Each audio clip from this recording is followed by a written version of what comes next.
First off, I just want to thank you for joining us today. To all of our guests out there, my name is Andrew Bolton. I'm the Chief Client Officer here at Knotch, and I'm joined by Beth Woodruff from Ally. Welcome. Thank you so much. As Andrew mentioned, my name is Beth Woodruff. I'm the Director of Branding at Ally Financial. I'm overseeing a lot of the brand integration, which includes our branded content. So I'm really excited to kind of walk you through our case study and kind of how we approach branded content at Ally. Yeah, for sure. Thanks so much for joining us today. So as far as the agenda today, we're going to talk a little bit through just a quick level set of what is branded content, what is paid content, some industry numbers, talk through Ally's strategy around content, and then how Ally and Knotch work together to help them advance and improve the strategy and the outcomes around their content programs. So first off, just want a quick level set for those in the audience that might not be as familiar with paid or branded content of exactly what it is. So at a high level, if you think about content, brands created across a lot of different channels, but the two main ones are their owned and operated sites, so anything that exists on their .com, and then you've got paid publisher content, which is what we're mainly talking about today. And this is content that's commissioned by the brand to a publisher to be created and then distributed by that publisher across their properties. It can take lots of different forms, but some of the most popular ones are articles, videos, infographics, quizzes, interactive experiences. I actually just saw one that's actually a graphic novel that's being done that's really, really fun and interesting. And so content can take a lot of different forms. The other part of this is that, content is all about supporting the brand's goals through storytelling. And so that graphic novel is an interesting way of doing that, where the publisher wants to create content that both supports the brand's mission and advances it, but also needs to create content that's going to resonate with the audience itself. And so that's always really important because an audience is going to a publisher, they have an expectation of the level of content that they're used to seeing there, then that publisher or that branded content has to fit within that bucket, and that's always a bit of a challenge for sure for different publishers. As far as just some top line statistics around content, paid content, so the top industries that we see doing this type of content is finance, so obviously appropriate that we have Ally here with us today. But also insurance companies, automotive, tourism, hospitality, professional services, education. Those seem to be the ones that are doing content the most. And some of the reasons why brands are shifting to using branded content on publisher sites as opposed to things like display ads is that it just tends to be more effective. So content is 22 times more effective at engaging consumers than display ads, which makes sense because display ads are very binary. Like either you see it, you don't see it, you click on it, you don't click on it. Content's really about that immersive experience where you can draw people in. And when talking to different media companies, 90% of them expect the increase in branded content spend to increase over the next 6 months. One of the platforms that we have at Knotch, and one of the solutions that we have is all around content market intelligence, whereby we go out and we crawl publisher sites looking for content that's either tagged as branded, sponsored, or promoted content. We also look at owned content hubs as well.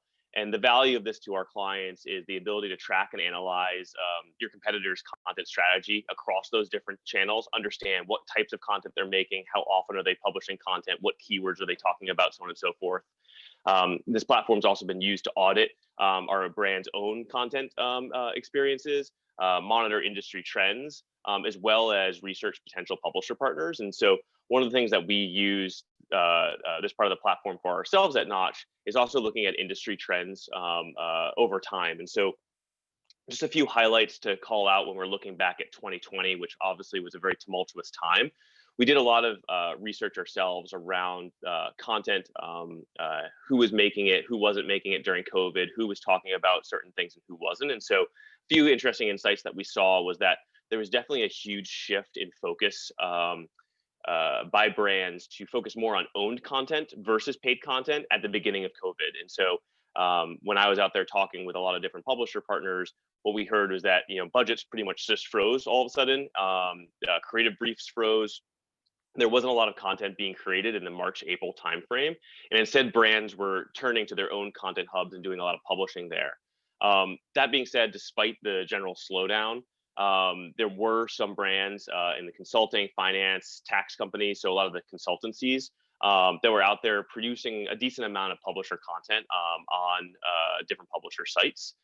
Um, with that slowdown, we've definitely seen an uptick recently. So brands have recently returned to investing in paid content after lowering those spends at the beginning of COVID. So there was a lot of rebriefing that was going on over the summer, and a lot of like, okay, how do we now shift our voice, pivot our messaging so that we can emerge into the end of this year with a message that exists out on these publisher sites. And then just some kind of interesting stats around content that we've seen as far as what types of content are being created out there, either long form or short form. The shorter form content tends to be a little bit more product focused, while the longer form content tends to be a little bit more storytelling driven. And just some analysis here of looking at brands like American Express, PayPal, PwC, and SAP, really focusing on that shorter form content, while Bank of America or JP Morgan Chase or an Oracle really focusing on the longer form content. So these are some of the insights and the things that we can look at utilizing that market intelligence platform that we have here at Knotch. Thinking back now to like the benefits of paid content and why brands engage with publishers to create this content, there's a few different things. So first and foremost is reaching different audiences, right? So publishers are great because they've built a trusted audience. They have a tremendous amount of data around that audience. They know what that audience likes to see and hear, and they know about some of the demographic and firmographic tendencies of that audience. And so brands will extend their reach by tapping into publishers to get to those audiences. The next piece of it is creative teams. So some brands have very strong internal content teams where they can create the content themselves and they have that bandwidth. Other teams want to diversify, or maybe don't have as large of a team, and so they can go out to publisher content teams who work on editorial content. Sometimes they're expert content creators, and they can tap into those creative juices and this creative energy to create content that's maybe outside of the world that they have within their internal teams. A lot of the reasons why brands are out there creating content is to shift and help build brand perception, and ultimately differentiate from the competitors out in the ecosystem. So with all the benefits that paid content has, there are some challenges that come along with it. And these are some of the things that we're going to talk about tackling today. So probably first and foremost, and I think this is something that's not just limited to paid content, but content in general, which is difficulty measuring content success, or the ROI. So I think intrinsically as marketers, we all know that content is a great way to connect with consumers. It's about that value exchange of providing value to the audience. But being able to trace that back to an ROI, whether you're looking at upper funnel perception metrics, you're trying to drive movement through the mid funnel, or at the bottom of the funnel where you're actually trying to get people to convert to a product, it's hard to tie content back to that. The second part of this is that when a brand such as Ally is out working with multiple publisher partners, and again, we'll talk about this a little bit more, each one of those publisher partners will usually use their own metrics, their own methodologies to measure success. And so what that means as a brand or as an agency that's receiving those reports is trying to figure out essentially what's working, what's not working, and having comparability across different publisher partners. And that's difficult when the metrics aren't even being collected the same way. And then the final pain point here is often around just delayed reporting. So oftentimes reporting comes back, weeks, sometimes months after a program ran, and that's really difficult. And I'm sure Beth will talk about this when you're trying to strategize and build that strategy for the next program, the next campaign, the next push, whatever it may be. You really want to have that data from the previous round so that you can make informed decisions moving forward. And so those are some of the challenges that we have encountered, or our brands have encountered when working in paid content. So quick poll we're going to launch here around pain points. So if you are out there and you're creating content, some of the challenges that you have, if you want to respond to the poll, we'll get back to those results in a little bit. And while we're doing that, I'm going to pass it over to Beth, who's going to talk us through Ally's content strategy and some of the things that they've been doing to be successful at content. So Beth, take it away. Thanks, Andrew. Yeah, we have had a really interesting journey in my tenure at Ally with seeing our branded content and our branded integrations evolve. I think, we really have seen the move kind of happening away from display ads. I mean, COVID's a particularly interesting case study, and people spending so much more time engaging with content because they have the time. So it's a really interesting time for us to sort of see this evolution come to fruition. But this is like a 5-year journey for us right now, and thinking about how we are really shifting towards traditional digital advertising to really trying to find the consumer where they are, like where they're engaging, where they're finding entertainment, and try to weave our story into that. I'll be really transparent. When we started this, we did a lot more product integration into our content. I think we were really wanting to try to focus on services and products that we offer at Ally. And what we found quickly with the help of Knotch, and we'll kind of talk about this in a little bit, but is that message really was not resonating with customers. We were finding pretty quickly that it was too soon. They're reading something that they're engaging in their favorite publication, and all of a sudden we're talking about product to them, and it may not be relevant or the right time or just not something they're interested in. And so it kind of created a barrier where they were not satisfied with that content, and we were able to quickly learn that, which is great. So in our journey of branded content, we have really shifted towards talking about our story, like who we are at Ally. And I'm going to kind of get into some of our goals that we have right now. So what you're looking at is a snapshot of what we have kind of found to be successful. I'm not saying it's universal, but this is what we have found at Ally, is that we really try to focus on, first and foremost, can we showcase our core values to this targeted audience? We select our partners based on that audience, and we want to make sure that we can develop a connection and trust there through meaningful engagements. So it's really about trying to meet that audience, the audience that we're looking for specifically with the content partner, and trying to really create authenticity through a story that really connects with shared values. So if we're looking at the right partners and our values align, then the content should be really seamless and natural. Our secondary goal is obviously much more about if we can weave in those financial topics, weave in the idea of being financially fit or financially well-being of people, and helping them achieve their financial goals.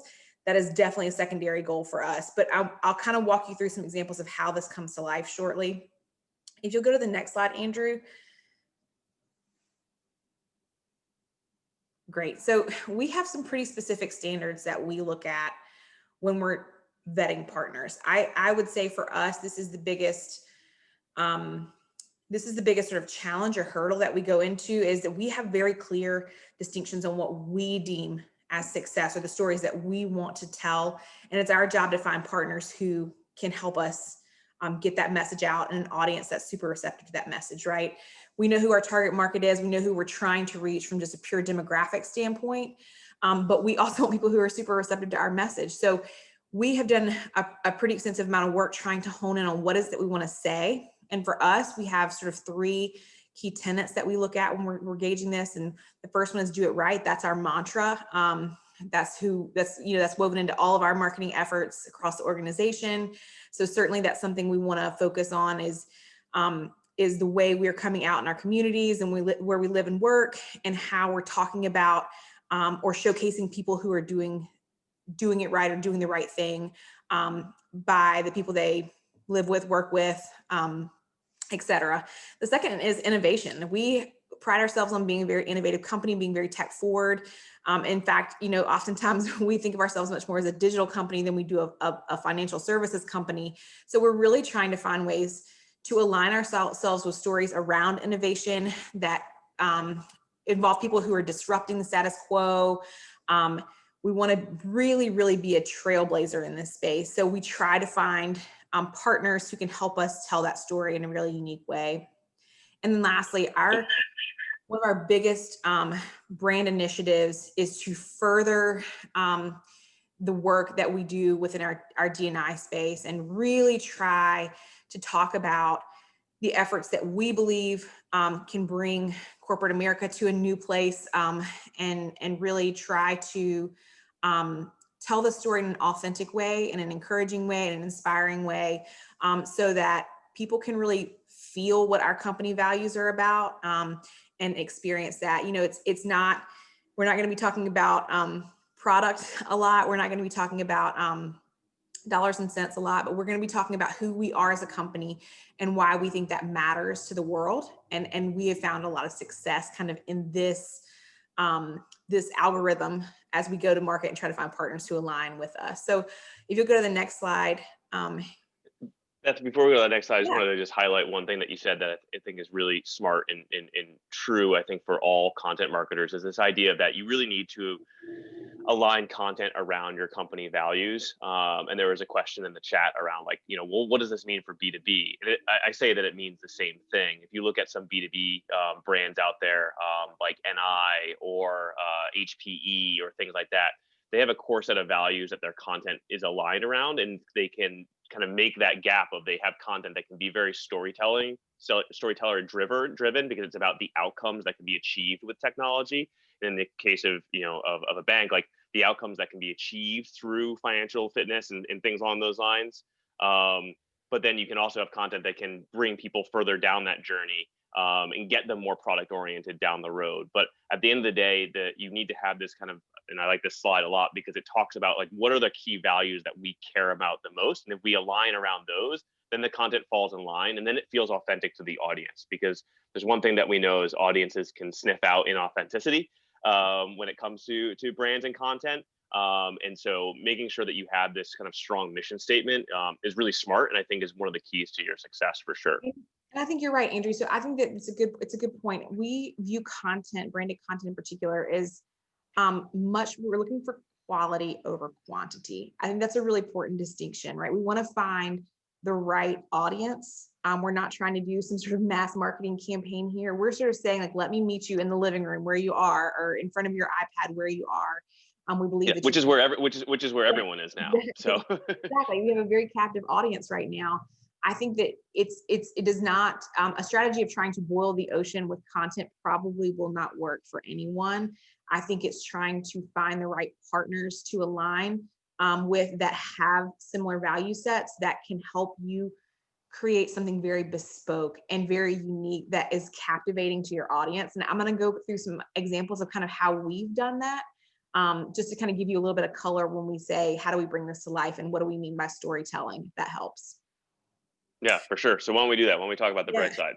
So I know Andrew mentioned earlier that, in the onset of COVID, that a lot of people sort of dialed back on content because there was just sort of an unknown variable. And we sort of chose a different path. We sort of said, like, we really need to lean in. We paused a lot of our marketing efforts just to sort of see how the landscape was changing, with everybody having financial uncertainty and really not knowing what was going on.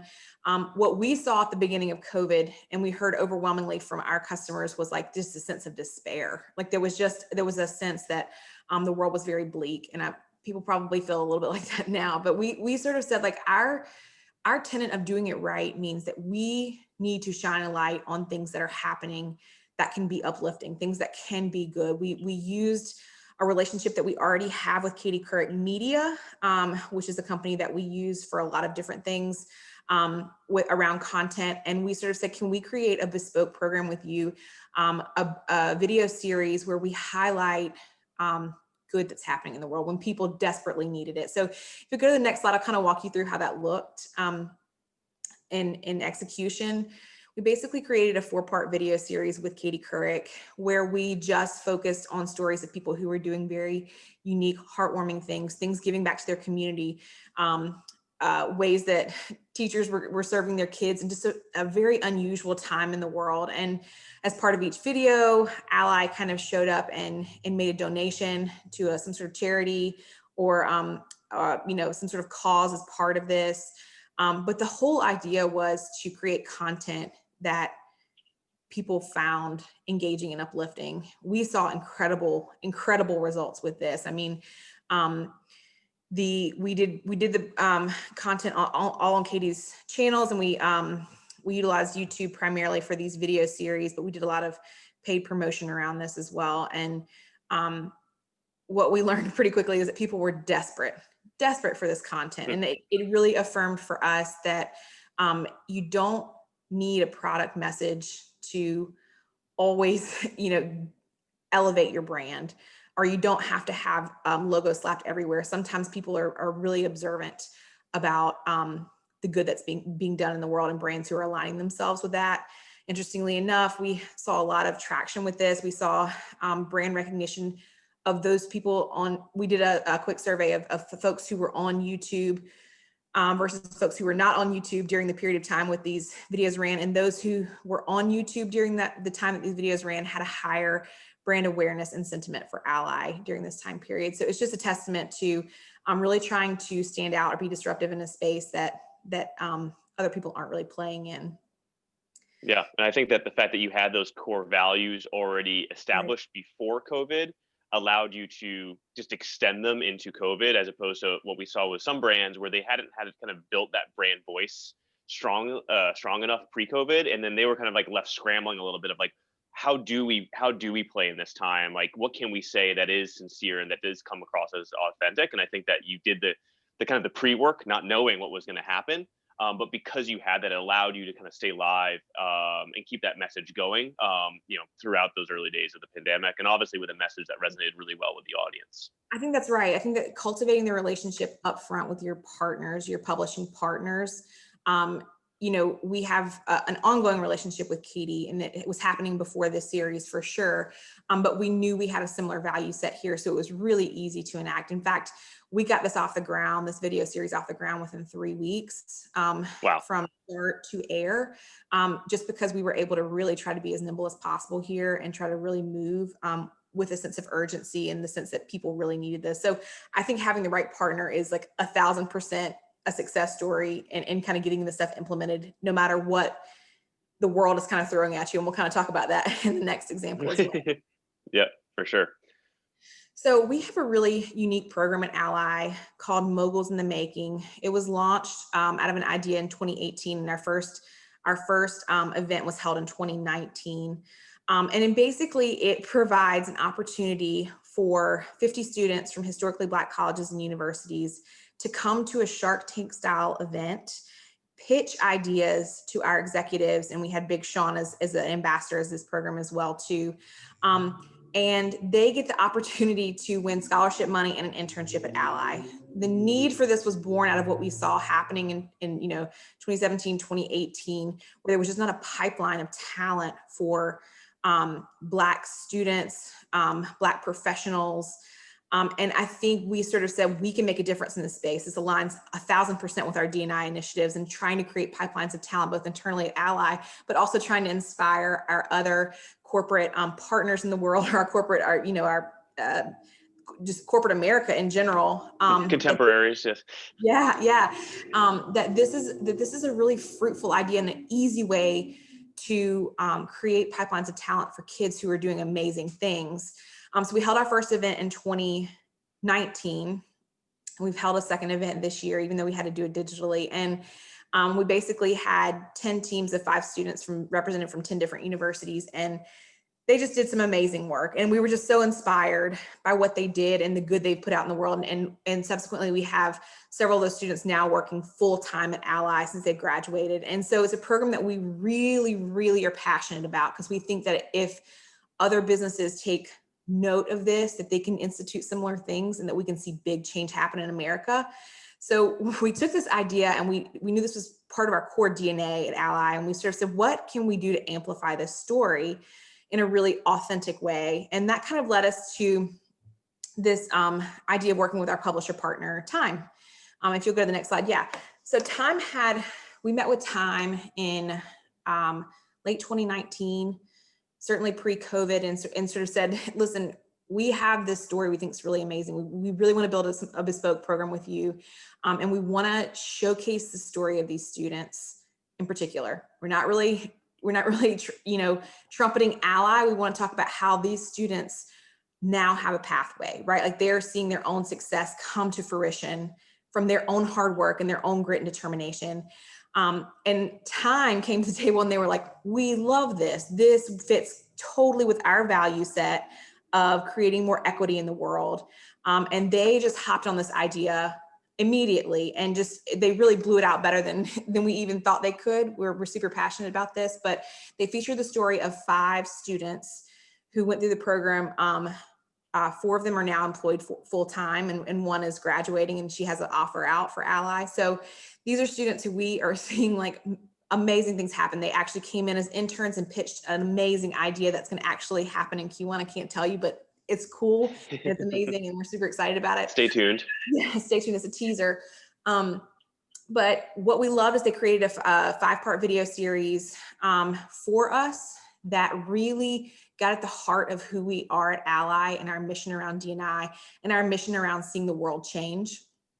And we've been able to really see the storytelling of what we had hoped would happen come to life through these videos, and they just really helped us cultivate. And as Andrew mentioned before, that couldn't have really happened unless we came to them with our value set and sort of said, how do we align with something that aligns for both of our audiences? We know this audience is primed for this. They're very receptive, they're eager for it, and we have a lot of metrics in place to help track that. But this is a particular passion point for us right now. It's actually live right now, and I'd encourage you, if you get a chance, to go out and check it out on Time. It's time.com/moguls in the making. And this is a great example of the things that we're really proud of as far as our branded content. Yeah, awesome. We will, when we send a follow-up after this, we'll be sure to include that link so everyone can check it out. Whoops. Hold on a second. I actually just clicked on it. So this is the link that I will send out afterwards. I'm going to go back to here now. Okay, so thanks, Beth, for just the overview of kind of the overarching strategy at Ally. Obviously, you guys are very passionate about the content that you're making.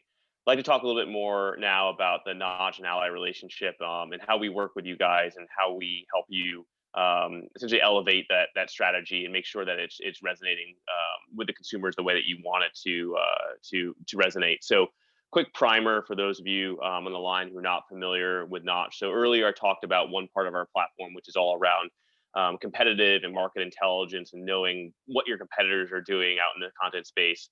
The other portion of our platform is really built around content measurement and understanding the performance of your content.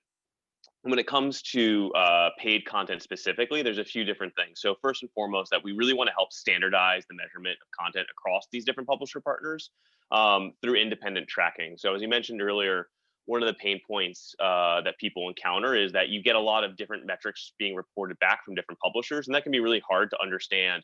What's winning, what's not winning, where we can improve, where should we optimize. And so we independently track and measure these performance metrics across all of the different publisher partners and report them back to the brand. The second piece of it is looking at understanding, like, okay, well, what are the metrics to track? And so we look at 3 main buckets of data that we think are all really important when it comes to content. So bucket number 1 is engagement metrics, understanding, is the content being seen? How long are people spending with it? What is the video completion rate? What does the scroll depth look like? Are people actually engaged with the content? We then also want to understand more about the audience, making sure that it's what you expected, so age and gender, and making sure that you're getting people from the parts of the country or the parts of the world that you were expecting. And then finally, in the piece that I've underlined here, because I think it's really important, especially for this type of content that Beth's talking about, is attitudinal feedback, essentially voice of customer feedback on every individual content asset to really understand, did the content do its job? So for every asset that gets produced, whether that's content that sits in the upper funnel, and it's about perception or awareness, mid funnel where you're driving utility, or lower funnel about a brand, you want to know, did the content do its job? And part of what Knotch does is help measure that attitudinal feedback on per asset basis. And then finally, we want to provide all this data back in a way that's easily accessed and understood so that you can get these insights and make optimizations while the program is running, because nothing's worse than getting a report at the end of a program and saying, oh, I wish we could have done this or wish we could have done that. We want to give that data back as quickly as possible so you can make some actionable decisions. So in thinking a little bit about Ally and specifically their strategy, there was a few different ways that they utilize Knotch. So first and foremost, as Beth was mentioning, is she uses a multitude of different publisher partners, and we've blinded these publishers here just to protect the innocent, as it would be. But the challenge there is that they were getting a lot of self-reported data. It would take lots of time to receive reporting back. You couldn't be sure if the content was impacting the audience the way that you wanted to. And you didn't own any of the data. And so it was a bit of a black box. And Beth, you could probably talk to you a little bit more about some of the challenges that you were having, pre-Knotch on the measurement side of things. Yeah, I think the issue wasn't, and it's not that we didn't inherently trust partners that we had, but it was really hard for us to verify that the information that we were getting was accurate, right? It was very much Yep. determined on their metrics that they set up. And oftentimes it's very sterile metrics, impressions, views. It's not getting down to the granular information. And as a brand who's super passionate about storytelling, that doesn't really translate well for us to understand, is this message resonating well? Are they getting what Hmm. we want for them to get out of it? So it became a really hard, a hard thing for us, with our partners to sort of determine, is this actually doing what we want it to do? Yeah, it's a little bit of like trust but verify Yeah. on the analytics side of things, but also being able to compare across the different publishers so the Right. methodology is the same and so you understand that. But then also recognize and understand that value exchange too, because to your point, content is not a display ad. It's not binary. It's not yes or no or click on, not click on. It's, did someone have the experience? Did they engage with it? Did they get the value out of it? And did they connect your brand with that content? Because that's another thing that we can sometimes see where there's a piece of content that gets created that is very, very engaging because it's awesome and people love to read it and share it and so on and so forth. But if they never connect your brand to it, then there isn't that much value to you at the brand. And so we really want to try to connect those dots between the storytelling, the connection with the brand, but also the engagement of the audience as well. I think too is, and especially in our earlier days, we had so many partners that we were using, and we just didn't have a universal metric system to sort of compare them against each other either, right? These are kind of expensive partnerships that you enter into. Nobody's offering it up for free, so you really Yep. need to be able to sort of understand some sort of metric of ROI here. Are we getting a better response? Even if we think this brand aligns to our values, is it actually showing up in the results that way? Or is the audience actually primed for this message? Do we need to shift? Those things were just really, really obtuse for us. We could not get our hand around that in the Yep. beginning. It was tough. And and I'm sure that makes it difficult too when you're going to ask for more budget, right? And I think that that's one of the things that we've seen is that by opening up to transparency and allowing us to be that independent measurement partner across these different publishers, we're actually seeing brands spend more in content because they trust the data more and they can actually justify those decisions and validate them. So when the CFO is like, well, why are we spending, all this money and it's a bit of a black box, now you can come armed with more data, right? For sure. For sure. Yep. So talking a little bit through the solution. So, Knotch, we started working with Ally, I would say almost about 2.5 years ago now. And so we are embedded across all of their publisher partners. We've become that standardized way of looking at content performance across publishers. We've actually expanded and gone a step further and also deployed across their own content hub a little bit. And I think, Beth, one thing I'd love you to touch on is just talking about this idea of that journey from paid to owned and being able to start tracking, further down the funnel. Because you mentioned earlier that the paid content initially you were going very heavy with the product message and that wasn't working, and so you've pivoted to more of the larger kind of storytelling, like upper funnel content. But how are you then kind of connecting and pulling people Yeah. through? We're really trying to engage and bring our partnerships into a place where they're allowing us to create a journey. And you have to ask for that. You have to really, I think, fight for that when you're building your partnerships. But, and a lot of the things we've done with some of our partners, we've sort of said, hey, listen, we want this content to really resonate with your audience. We want it to be about the storytelling, but we want to create links to our own content within this so we can take them down the funnel if the customer is ready or the consumer is ready to learn more.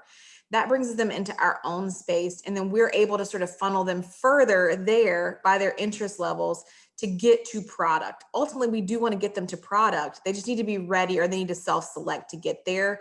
We can't give it to them before they're ready because it's going to fall on deaf ears and it's a wasted view. So it's been a really interesting journey to see that happen, especially I mentioned the partnership with KCM, Katie Couric Media earlier. We've Hmm. really honed that relationship to allow them to, or for them to allow us to sort of weave some nuggets or teasers of additional content that we own to drive them to our hub, our own hub where we have our content. That way they can start digging in and engaging a little bit more. We can get more information from them. We sort of start telling our product story a little bit more. But it is a softball pitch and we really have to work with our partners to help us come up with a plan that feels authentic. Because to your point earlier, people can sniff it out if it's a hard sell or if it's inauthentic. So we really try, and we've tested several different ways in which that can come to life. And I think we've kind of gotten to a place where we feel really happy that people are selecting the content when they're ready for it. And we've seen a lot of conversion as a result of that. So it's been really powerful to sort of see that journey come to life. Yeah, that's fantastic. And I think that, the example that we have here, and it's somewhat tactical, just kind of show a sampling of the work that we did. But it really illustrates that move of, okay, instead of looking at just engagement metrics, we have to go deeper. And so this is an interesting example where, again, we were embedded across 3 different publisher partners, and you can see that publisher number 1 was, exceeding all the other publishers from a traffic perspective, and kind of the pre-Knotch world. And with brands that are not using Knotch, that would be great. Like, oh, look at all the views that we're getting. And, maybe they're getting a time spent calculation. Like, oh, look how great this time spent is. But at the end of the day, you don't really know if that message is resonating with the audience itself. And that's really where the sentiment piece comes in. And so what we saw is that while publisher number 1, which was getting the bulk of the investment, if I'm correct, as well as, the bulk of the traffic, if you look at the sentiment piece here, it was significantly lower than what publisher 2 and publisher 3 was indicating. And so the lesson here is that don't always trust that just because you're getting a lot of traffic that content is successful, because you may be actually missing the mark as far as, is it impacting the people in the audience that are reading it. And I know that, Beth, when you're thinking about how do people react to content, that's in a way much more important than just the number of people that are seeing it, right? Yeah, and what I have loved about being able to insert these Knotch units into our content is that we're able to ask questions that are relevant to our brand. We're able to sort of really curate questions, either on a publisher by publisher basis, or across the whole segment like branded content, to really hone in on what we want to measure, what measurement we find valuable. And that's really impactful for us because it's not a standardized question. We can literally choose from a myriad of questions, but get at what we want. Does this change your perception of Ally? Did you find this content inspiring? Those types of things really help us determine if we need to shift objectives, mid content strategy, mid partnership. And that's been really impactful, especially when you look at this chart. We sort of were saying, well, we thought we had a lot of value, but this is what I was talking about earlier, was about quality versus quantity. We want the people who are ready to engage and want to talk to us, and they're finding this content uplifting, empowering, and that they're actually taking action. So this was huge for us to sort of be able to determine that, and then figure out how we wanted to shift and allocate our resources to put it behind the people who are actually ready for our message. Yeah, and I think that's the takeaway is, like, not only was this data able to be used while the program is running to say, hey, like, where should we be, rechanneling or allotting resources so that we can impact the outcome of this program, but then also from a longer term strategy perspective, you're gathering another set of data that's really important and can help create kind of a do this not that chart for what is the strategy in the future, what are the things that are working, what are the things that we should stay away from, and really test and learn. And when you do fail, know why you failed and be able to not repeat that in the future. And I think that that's something that's just really important in marketing and in content specifically, is that you are going to fail from time to time. There is going to be messaging that misses the mark, but you really want to know, not only did you fail, but you want to know, okay, why did we fail? Because then you can adjust and adjust the strategy moving forward. And that's something that we're passionate about, which is helping increase the relevance of content within organizations by providing a really rich data set across these different channels so that you can continuously get better over time. So with that, I want to go to one more poll. The last poll that we launched, the results are in the chat there. I think 69% of attendees said that the inability to measure the success of the paid content investments is the biggest challenge they face with paid content. So that was the number one response there. Next poll is up right now, which is the primary goal that you hope to reach with paid content. So we'll see what the responses are to that.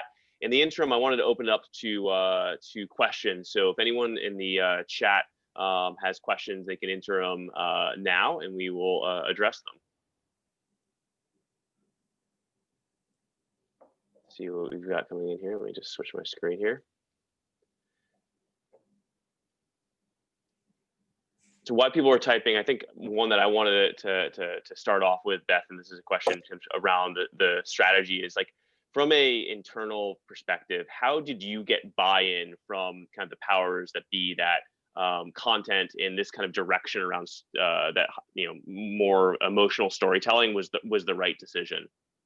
I do feel like Ally is very unique in that we have leadership who is, our leadership and our CMO is very, I think she's very progressive. I think she's willing to take a risk on things. So I think that was helpful. In the just out of the gate, like we had somebody who was willing to say, like, test and learn, instead of being dogmatic about it. Because I think it's easy when you go into content to say, I want fast results, put a product message out there, and let's get conversion happening right now. I think, once we were able to start measuring sentiment around the content that we were producing, I think it made a world of difference in people's attitude to shift that messaging to much more of a brand story and much more around engaging the consumer where they are. I think that's just a landscape too, Andrew, of like what branded content is coming to. Like I said, our consumers are more savvy. There's no way around. We're not going to outsmart them with subtle product integration. It's really about, is this a value add? Is this increasing my entertainment factor, my interest? Is it piquing my interest? If it's not, everybody's wasting time. So I think once we had the metrics to kind of show that out, and we did a lot of, you mentioned this earlier, but we did have a lot of failures. We did have things that did not work. And I think from that, we were able to really start testing and getting good content out there. And that comes with having good partners and excellent leadership to kind of encourage you to push the envelope there. Yep. No, I think that is very true, and it is all about that idea of, there's only limited dollars to go around in marketing organizations, and that the more data that you have to support your position, the better chance that you're going to get the money to do the things that you want to do, right? Yeah. One question came in, says, did you know you needed technology like Knotch before using it or beginning to engage with them? How do you know it was time to buy content intelligence? I think we were kind of at our wits' end. So Andrew kind of mentioned this before, but we were at our wits' end because we saw, I think as a marketing organization, we saw sort of this with legislation happening, with everything kind of happening, that's going to start tampering the ability to sort of target people through digital advertising. There was just this sense of, we got to do something. We need to start evolving content more. And so I think, when I started doing this probably 5 years ago, we tried it a couple of times and we were like, we're not really getting the hang of this. We know we need to do something better. I think as we evolved our own internal content hub, our own platform, it was like, all right, we're doing two things now. We're expanding what we're doing externally from a branded content perspective, and we're blowing out what we're doing internally as far as our own channels. We need to get something that can help us really measure this. So that was the tipping point for us, is when we started really leaning into this idea of journey. How do we get people from external into our ecosystem? That we really sort of said, it's time to bring Knotch in. It's time to bring a company in to help us measure, because they're two different, very different metrics. When we bring people into our own content, we're wanting to know, are they finding this content valuable? Is it helping them with financial acumen? Are they feeling like they're empowered to understand their finances?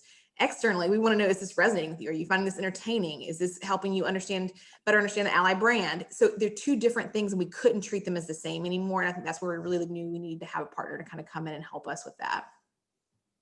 Yeah, and you mentioned something that's really interesting, and this is a little tangential to the conversation, but I think it's something that for the content marketers who are on the line, that I think they are aware of, and I think that they're becoming more aware of, is this idea that owned content hubs specifically are going to be becoming more and more important with these kind of like GDPR and CCPA regulations going into place, because it's all about building an audience right now, right? Because if you think about it, one of the reasons why brands go out and work with publishers is, well, there's an audience there. And because there's an audience, there's a lot of data there. And publishers know a lot around their audiences. And brands are becoming publishers, not by creating content, that's part of it, but it's about building your own audience and getting more data yourself, and then using these partnerships as a way of attracting more people kind of into that audience yourself. Because with again, laws around tracking and PII and things like that. Like you need to have that first party relationship with people as much as possible. And branded content is a great way to kind of fish and get out there and get in front of a larger group of people. But then you want to start attracting them and pulling them through to your own site, because the value of that interaction, to your point, it's quality, not quantity for sure, is going to become much more valuable over time. Yeah. Even as we think about our internal channels and our own content, like there's just there has to be an intent focus on editorial content, not just product or merchandising content. You need to be able to talk about what does it look like when you're getting ready to buy a home. We may not mention an ally product in there anywhere, but we're talking about the Yep. steps and the things that consumers need to know in the journey, and we're creating value for them. That's not a sales pitch. That's what they're looking for right now with content on owned hubs is, what can I learn from this? What kind of value can you add to my life? How can you make me smarter or more intelligent in this area? Especially, we handle investments, we handle mortgages. These are really complex processes that people often don't know how to do or navigate. That's where you can kind of come in and really lean into content to sort of be a differentiator in the space, and really sort of set the tone to kind of bring people in the funnel as they're ready for it. Yep. Other question here. This is a bit more tactical and also about selling things internally, which I feel like is half the content marketer's job sometimes. Is, when you're looking to onboard any platform, in this case, Knotch specifically, like, how do you overcome some of the pushback maybe from like internal web analytics teams or marketing technology teams? I think that there's one thing that we see is that there's always internal teams that are like, well, we already do this, or we can do it if we, put XYZ together, so on and so forth. But it never really serves the needs of the content marketer, which are very specific. What were some of the kind of the points of the business case that you put together that kind of push things forward? Yeah, I mean, we're no stranger to those same the same hurdles. We're not. It's a bank. It is. I think one of the things that we really pushed internally was this sense of urgency. Every company Mhm. has the technology and probably very intelligent people to build these things out, but they're battling other competing priorities, right? Like you have a lot. Your IT team has a lot to do, or your UX team has a lot to do. That it's Mhm. really difficult to fit something like this in, and for them to see the value and the urgency in it. For us, as we see the landscape changing, and we know that this has to be a priority in our business model, it became really evident to us that we were losing value with customers every delay that we had. So, for us, it's not about capabilities, it's about speed to market, right? How can we get Mm. measurement in faster? How can we get content in faster, and the right type of content in faster? It is a unique world measuring content. So you have to have a very unique system that can help you measure what it is that you're looking for. And then there's just the, I don't know that we need to create everything internally. I think there are people who are very smart and companies who are very smart who can do this for us and have intelligence. One of the things we love about what Knotch does, and I would tell you this not as a sales pitch, is that we're able to see competitors' content. We're able to see Yeah. what our competitors are putting in. We're able to kind of really understand like what direction they're moving in, and we can kind of monitor that stuff to say, how can we be unique in this space? Our internal teams can't build that out right now. They just don't have the capacity to do it. And it's not about skill set. It's just literally about time and capacity. Yep, for sure. Well, Beth, your team has, you and your team, I should say, have been a pleasure to be working with over the past few years, and we're looking forward to the future and building more and more great things with you. I guess parting thought from your side is, what are you putting 2020 behind us and looking towards the future? What trend in content or what trend in marketing are you looking towards as being something that's just really interesting and something that you're personally excited about? Oh goodness. I know, pop question, but Um, I I am super interested in brand integrations. How are brands partnering with unique, disruptive other brands to get that mhm, audience? I saw somebody had a question there about audience, or I saw the poll sort of said like targeting your yeah, audience, yeah, and the yeah. big turtles. Like, I'm so interested in the way that we're seeing people, our brands partner together to sort of universally benefit the other.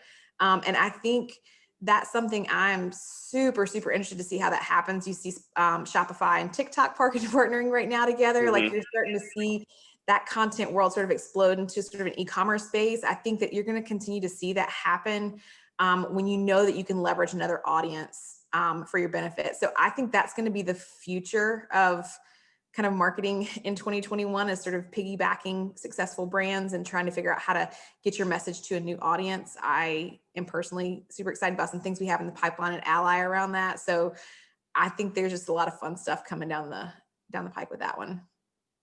That is a great answer. I'll look forward to like that Ally Supreme partnership then, maybe, we'll see. Anyways, Beth, thanks again. Really appreciate it. Thanks to everyone who listened in and joined in today. And if you have any questions or want to learn a little bit more about Knotch, you can shoot me an email. It's bolton@knotch.com. Thanks so much and have a good day, guys. Bye, y'all.